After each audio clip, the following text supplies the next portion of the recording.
Hello guys, welcome to our channel. ఈరోజు నేను బంగాళదుంప కర్రీ ఎలా చేసుకోవాలో ఎక్స్ప్లెయిన్ చేస్తున్నాను.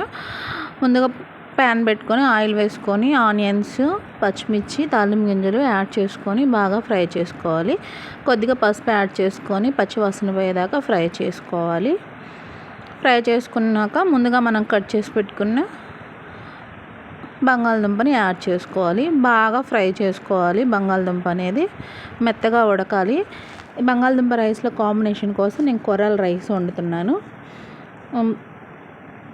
తర్వాత బంగాళదుంప బాగా కుక్ అయ్యాక వచ్చేసి నేను ఒక్క టమాటానే తీసుకున్నాను, ఎందుకంటే ఇవి వచ్చేసి 4 ఆలూసే కాబట్టి. ఒక టమాటా తీసుకొని యాడ్ చేసుకొని బాగా కుక్ చేసుకోవాలి, మంచిగా ఉడికించుకోవాలి. చూసారు కదా, దగ్గర పడింది, మంచిగా దగ్గర పడింది, బాగా కుక్ అవుతుంది. దీంట్లోకి మనం తగినంత కారం యాడ్ చేసుకొని గ్రేవీ కోసం కొద్దిగా వాటర్ యాడ్ చేసుకోవాలి. యాడ్ చేసుకుంటే కర్రీ అనేది మంచిగా రెడీ అవుతుంది.